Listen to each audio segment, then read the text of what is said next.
Demak, sertifikat savolida kelgan, adashmasam 2023-yilning dekabr oyidagisida kelgan savol edi bu. Bu qanaqa savol ekan? Mana chizmasini chizib qo'ydim. Ikkita tekislik. Xo'p, ikkita tekislik 60 gradusli burchak ostida, demak, joylashgan. Mana burchak 60 gradus ekan, demak, mana 60 gradus, mana bu 60 gradus. Xo'p, chizmadan agar siz faqat chizmadan ko'raman deydigan bo'lsangiz, chizmadan ko'p narsani ko'ra olmasligingiz mumkin. Chunki biz uch o'lchovli narsani tekislikka chizyapmiz. To'g'ri, zo'r rassom bo'lib chizib sizga ko'rsata olish mumkindir, lekin shunchaki o'zingiz chizib bir tasavvur qilishingiz qiyin bo'ladi agar tasavvur kuchli bo'lmasa. Siz shuning uchun tasavvur qilishga harakat qiling. Faraz qiling, ikkita tekislik 60 gradus burchak ostida kesishib turibdi. 60 gradus burchak ostida kesishib turibdi.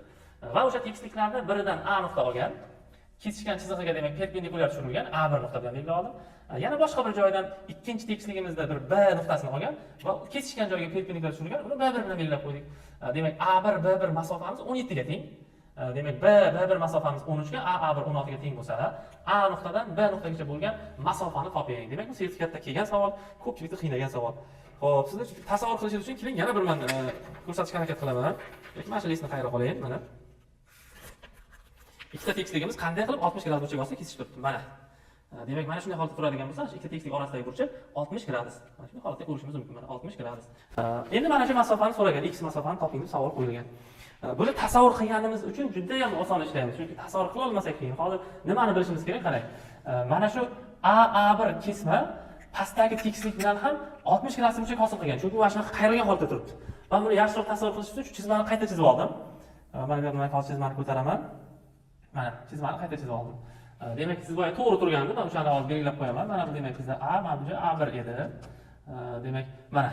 Demak, ko'rishimiz mumkin. Mana shu ham demak necha gradus bo'lib qolar ekan? 60 gradus bo'lib qolar ekan mana bu joyimiz ham. Yoki mana bunisi ham. Endi men nima qildim? Keling birdaniga qilgan ishimizni ham aytib o'taman. Mana bu demak bizdagi chizmamiz mana bu edi.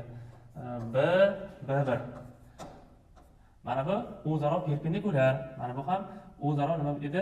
Perpendikulyar edi. Mana perpendikulyarligini bilib turishimiz mumkin. Mana buning uzunligi 16 ga teng edi. Mana bunisining uzunligi 13 ga teng edi. Men nima qildim? O'sha uzunligi 16 ga teng bo'lgan kesmani xuddi mana shu B1 uchta tushadigan qilib naryoqdan bitta joylashtirdim. Demak, bu ham necha bo'lib qoladi? 16 bo'lib qolar ekan.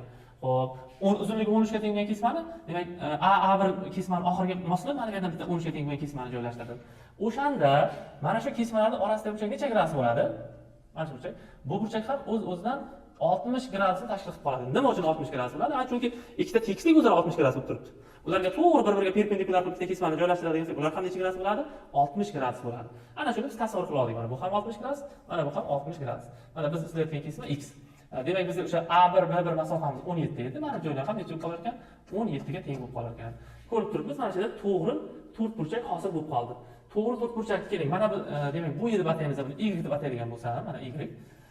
Xo'p, mana shu y ni topsam, to'g'ri to'rtburchakni diagonalini topishga kelib qolar ekan. Nihoyatda sodda savol bo'lib qoladi. Y ni qanday topib olaman? Kosinuslar teoremasidan boshladik. Demak, y ni kvadrati barobar 16 ni kvadrati 256 plus 13 ni kvadrati 169 minus 2 ta demak AB 16 ko'paygan 13. Ko'paygan kosinus 60 gradus 1 taqsim 2. Mana ikkilarni qisqartirib yuboradigan bo'lsak, y kvadrat barobar bo'ldi. Xullas, xo'sh, 16 ni 13 ga ko'paytiradigan bo'lsak, demak 16 ko'paytirilgan 13.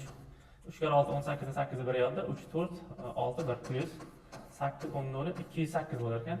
Demak, endi 256 ga qo'shaman 169 ni. 15 ni 5 bir yoqda, 12 yana bir yoqda, 3 4 425. Demak, 425 dan 208 ni ayiramiz. 15 dan 8 ni olib tashlasak 7 qolar ekan. Bu yoqda 1 qolar ekan, 217. Demak, mana 217. Demak, biz y kesmamiz iltizosida 217 ga teng ekan. Xo'p, demak, biz nimaga qanaqa savolga kelib qoldik?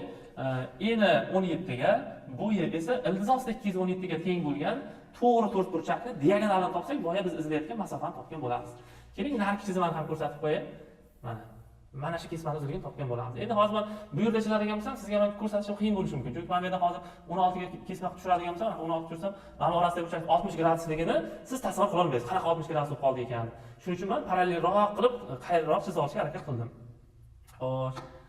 Ana endi demak, bu yog'i ham juda ham oson savolga aylanib qoldi. To'g'ri to'rtburchakda eni bo'yi ma'lum bo'lganda diagonal x ni topish uchun x barobar iltizosida a kvadrat plus b kvadrat 17 ni kvadrati 289 plus y ni kvadrati 217 edi. 217 x barobar iltizosida demak 9 ga 7 ni qo'shadigan bo'lsak 16 ni 6si bir yoqda 10 noli yana bir yonda 5. Ana, demak biz izlayotgan masofa ildizosida 506 ga teng ekan.